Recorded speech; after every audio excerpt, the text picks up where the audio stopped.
Let's delve a little deeper into something very, very different, but also a lot about empowerment. Empowerment and the road to empowerment on a global level is what this discussion we hope to achieve in. McKinsey Global Institute has put out a very, very deep dive and an excellent report on poverty to employment, from poverty to empowerment, and that's the report which Sven here has authored.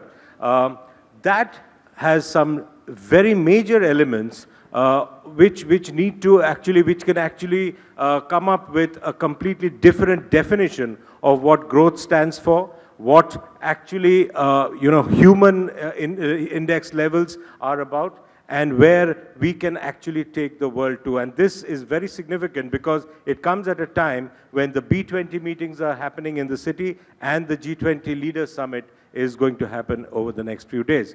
So I'll start with you first, Sven.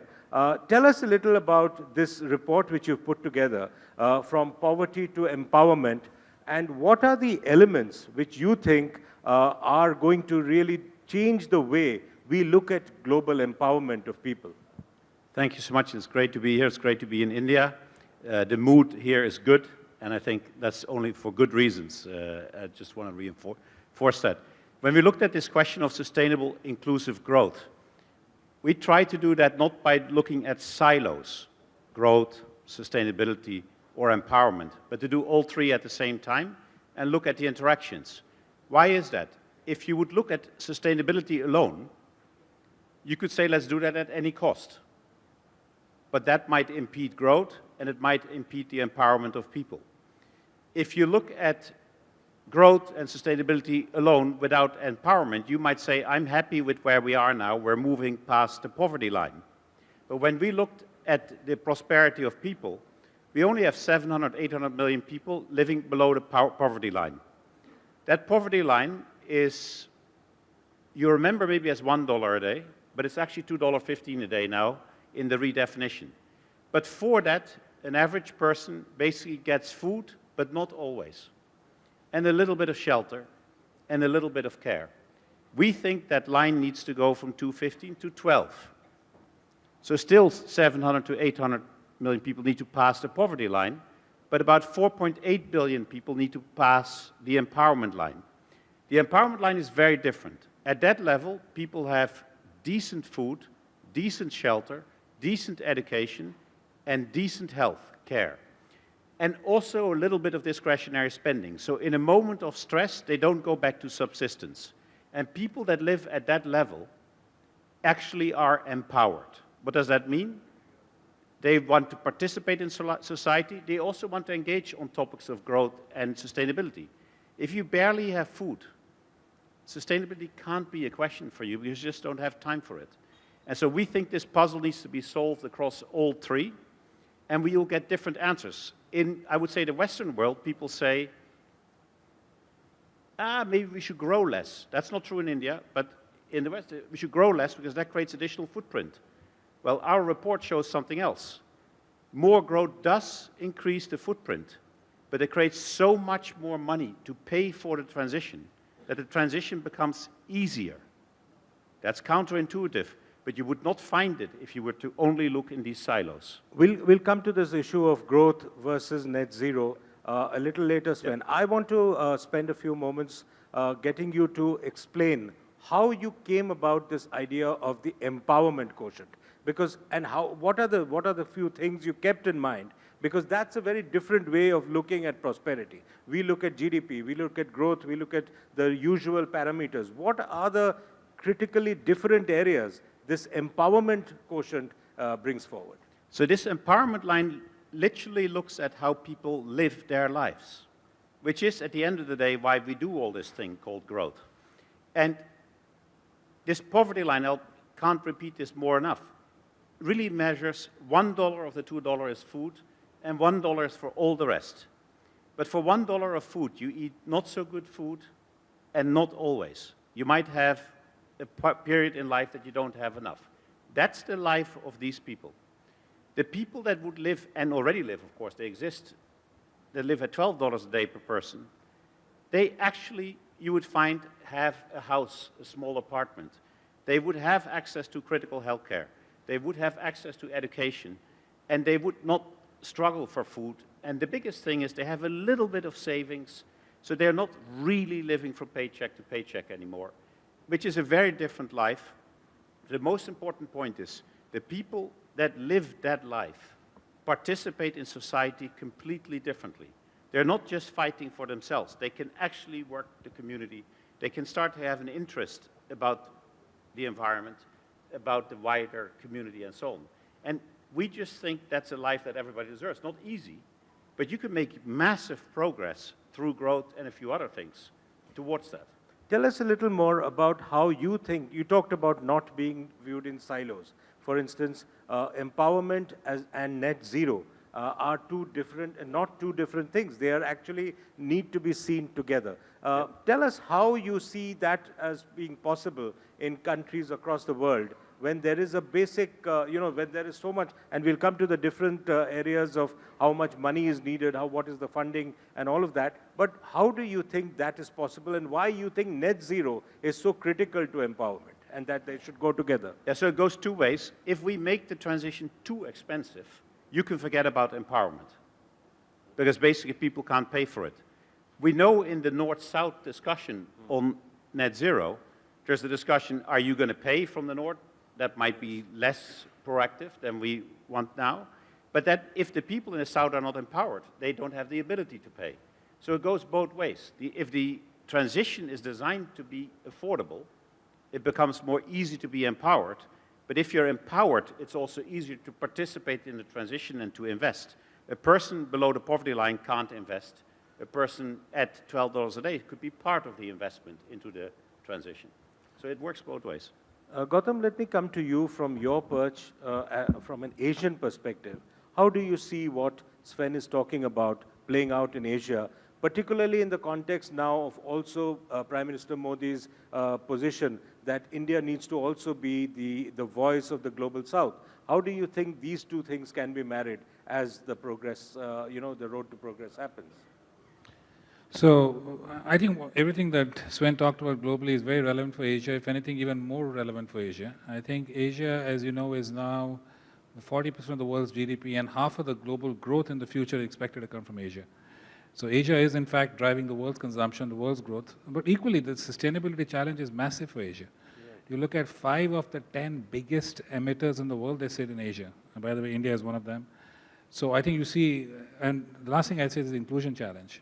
Worldwide, while we have seen about 1 billion people have been pulled out of the poverty line, I think a large number of people are still below what Sven said is the empowerment line, right? And if you look at that, India, China alone would probably constitute, India, China, and, well, sub-Saharan Africa is a bit outside of Asia. But some of these markets... In fact, his study, just to interject, his study says 77% of Indians are still below the empowerment That's correct, line. that's correct. And that's a significant, that's an alarming figure. Yeah, I think, well, they're both, whether you decide to look at the glass half full or empty, well, there's no doubt that in India, and I say this as a proud Indian, over the last few decades, growth has pulled a lot of people above the poverty line. There's no question about that. Right? Yet we know the inclusion challenge. You see, in India, if you look at the top 10% of India, in terms of economic wealth, their income is growing at 100% rate of the bottom half.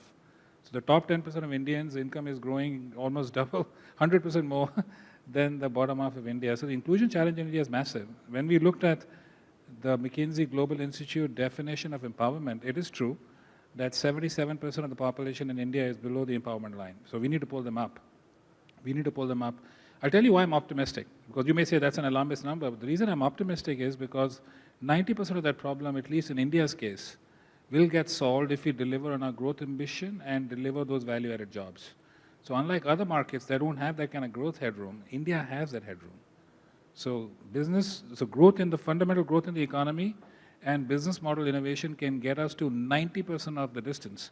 In fact, the report says that if you look at India's need, we need about 13% of GDP to address the empowerment gap. 90% of that can be addressed through growth and business innovation. So that makes me optimistic.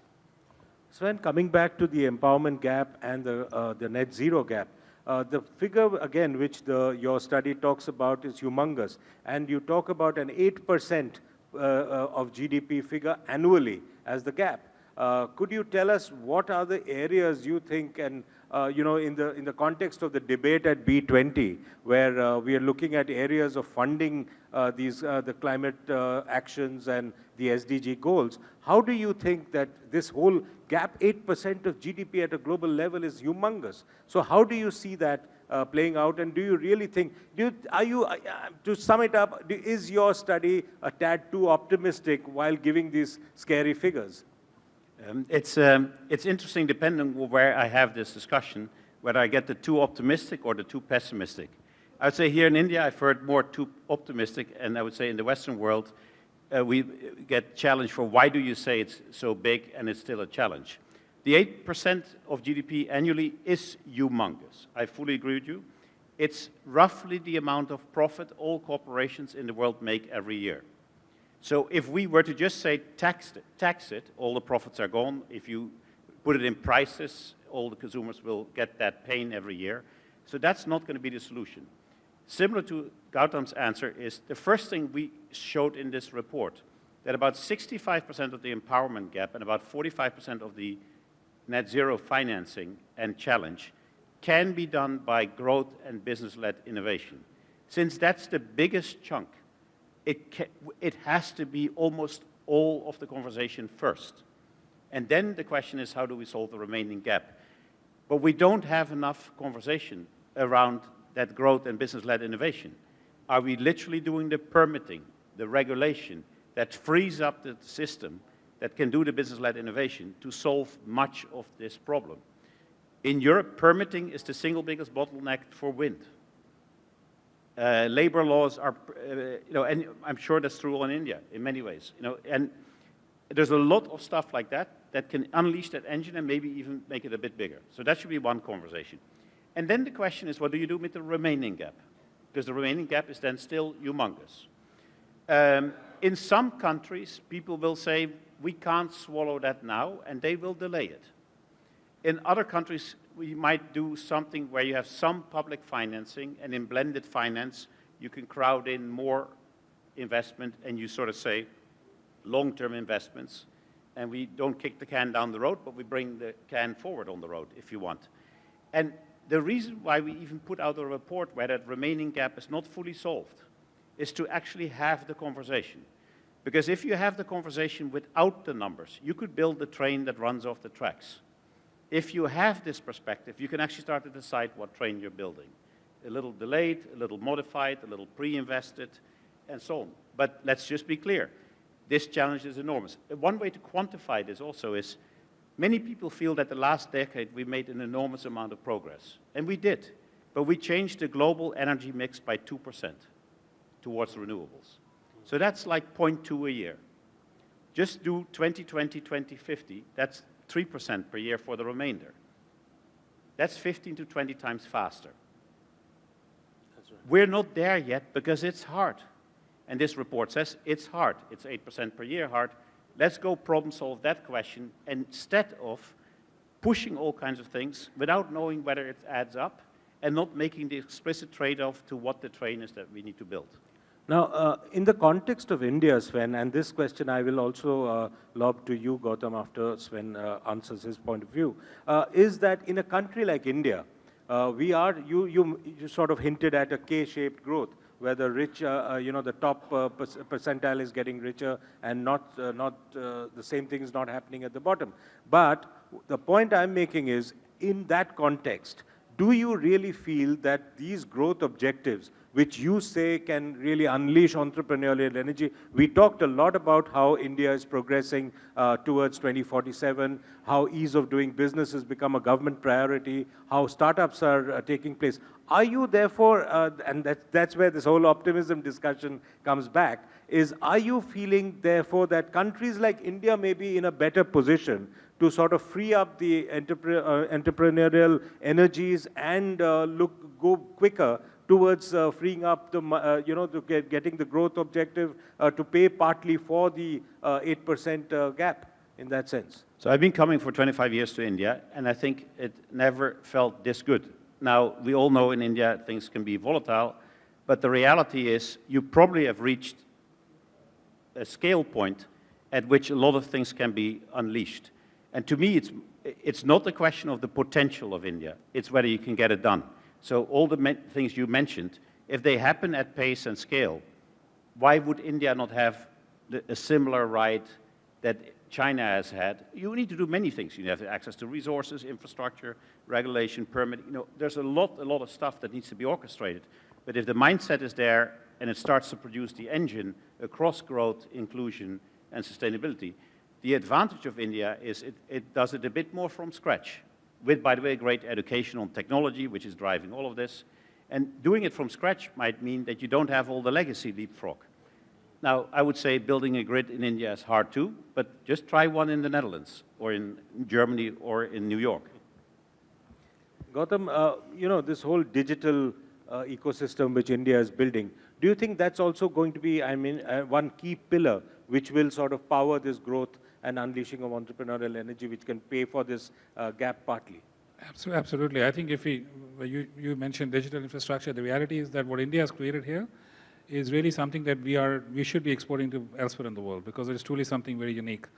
And the fact is, today we are already the largest digital payments market in the world. I think we are 46% of all global digital payments. Here you go, in numbers. And I think the reality is it is making a difference to efficiency in the entire public spend. You look at direct benefits transfer, I believe there's 10% or more of savings happening there. So firstly, yes, things like digital and others will enable this journey by making it more cost efficient and more effective and driving inclusivity. The other thing I would say is, going back to your question about why we are optimistic, I talked about empowerment. If you look at the energy transition side, you see the good news is 80% of India still has to be built. Right? If you look at over the next 30 years, 80% of India still has to be built. And what that does is it presents a massive opportunity, right? In fact, it's not energy transition, I call it energy build for India. So it's actually energy build for India.